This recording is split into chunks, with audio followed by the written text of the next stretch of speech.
खुलुमबाय लोगोफोर आसा खालामो बयबो मोजाङैनो दङ दिनै जोङो मोननैसो गोनांथार आपडेटफोरखौ लानानै फैलायबाय आसा खालामो नोंथांमोना भिडिअखौ जोबजासिम नायलांगोन आरो जोबजासिम नायलांब्लासो नोंथांमोना दा बे भिडिअनि टपिकफोरखौ नोंथांमोना रोखायै बुजिमोननो हागोन आसाम पुलिसनि गासै 1715 थामहिनबा 1715 ता गासै पोस्ट दङ दा बे जाहैबाय आसाम पुलिसनिफ्राय एडभार्टाइजमेन्ट ओंखारबाय दा बेयाव गासै एबिइउबि जों गासै 1715 ता पोस्ट दङ दा बेखौ जोङो फुल डिटेल्सआव नायलांनि अब्ला जों गिबियाव बे आसाम पुलिसनि कनस्टेबलनि गासै 1715 ता पोस्टनि दा एप्लाइनि डेटखौ नायग्रोनि गिबियाव दा बेनि एप्लाइनि डेटआ जाहैबाय 16 डिसेम्बर 2025 माने 16 डिसेम्बर 2025 आव दा बेनि अनलाइन एप्लाइआ सोलिगोन माने बै 16 डिसेम्बरनिफ्राय जागायगोन आरो लास्ट डेटखौ बेयाव जों जुदि नायोब्ला नुनो मोननाय जादों 16 जानुवारि 2026 जाहैनांगौ एक्चुअली बेयाव 25 दङ थेवब्लाबो बियो 16 जानुवारि 2026 जानांगौ गिबियाव आङो बै गोनांथार डेटफोरखौ फोसावनानै होबाय दा बेयाव 1 मान्थनि मोनसे सम होदों एप्लाइ खालामनो थाखाय 16 डिसेम्बरनिफ्राय 16 जानुवारि माने 1 मान्थ एबा 1 दानसिम मोनसे सम होदों एप्लाइ खालामनो थाखाय गासै पस्टआ दङमोन 1750 पोस्ट दा बेखौ गासै कनस्टेबल इउबि दा इउबिआव नायोबा 1052 पोस्टखौ थामहिनबा कनस्टेबल इउबिआव जाहैबाय 1052 पोस्टखौ बेयाव दङ बा कनस्टेबल एबिआव दङ 663 पोस्टखौ दा एबि दङ थामहिनबा कनस्टेबल एबिआव 663 पोस्ट दङ दा जों बै आसाम पुलिसनि जा जब बै साख्रि गासै 1715 पोस्ट दा बेनि पोस्टनि गेजेराव माबोरै सिलेक्शन जागोन एबा माबोरै सायख'जागोन एबा बै साख्रिखौ बोरै मोनगोन दा बैनि गुबैखौ जों नायोब्ला दा बेयाव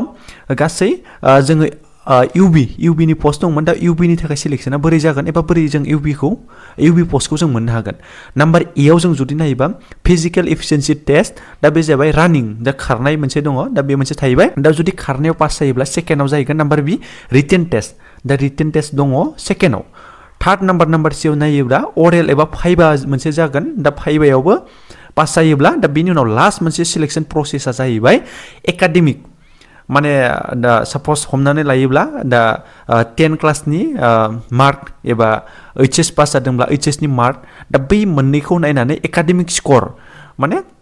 नोंनि जा रिजाल्टखौ नायनानै दा बेयाव मार्कखौ सायख'नाय जागोन बा मार्कखौ होनाय जागोन अब्ला जों मिथिनो हायोदि इउबिआव जाहैबाय गासै मोनब्रै सिलेक्शन प्रसेस दङ मोनसे फार्स्टआव रानिं सेकेन्डआव रिटेन थार्डआव दङ फाइभा एबा फर्थआव दङ एकाडेमिक स्कोर दा जों एबिनिखौ नायनो दा बेयाव मेल फिमेल दा सिलेक्शन प्रसेसआ एबा बै माने पोस्टखौ मोननायनि थाखाय सिलेक्शन प्रसेसआ गासै मोनथामखा बेयाव एखेयैनो होनाय जादों फार्स्टआव दङ फिजिकल एफिशिएन्सि टेस्ट थामहिनबा रानिं सेकेन्डआव दङ रिटेन टेस्ट बेनि उनाव अरेल एबा फाइभा दा मोनथाम प्रसेसजों एबि आर्म ब्रान्चआव मोननो हागोन दा जों नायोब्ला दा रानिं एबा फिजिकल एफिशिएन्सि टेस्टआव जों मिथिखायो दा हौवासाफोरनिया 30 to 100 मिटार दा जों बेखौ मिथिखायो लोगोसे टाइमा होनाय थायोमोन 14 मिनिट्स थायोमोन दा गार्ल्सफोरनिया 1600 मिटार दा बे जाहैबाय 8 मिनिट सम थायोमोन लोगोसे बेखौ पास खालामोब्ला बेनि उनाव लं जाम्प थायोमोन दा लं जाम्पखौ जोङो गार्ल्स एबा बयसफोरनियाव थायो दा बे मोननैखौबो जोङो मिथिखायो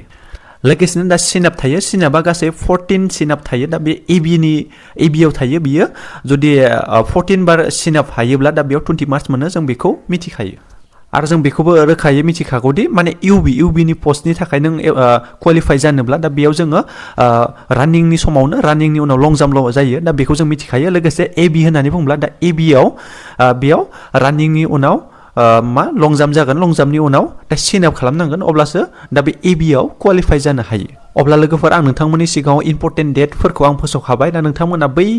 16 डिसेम्बरनिफ्राय 16 जानुवारिसिमनि गेजेराव नोंथांमोना एप्लाइ खालामनो हागोन दा बेखौ एप्लाइ खालामबानो जाबाय आरो नोंथांमोना बैफोर पोस्टनि थाखाय जुदि 10 प्लास जाब्लानो नोंथांमोना बेखौ एप्लाइ खालामनो हागोन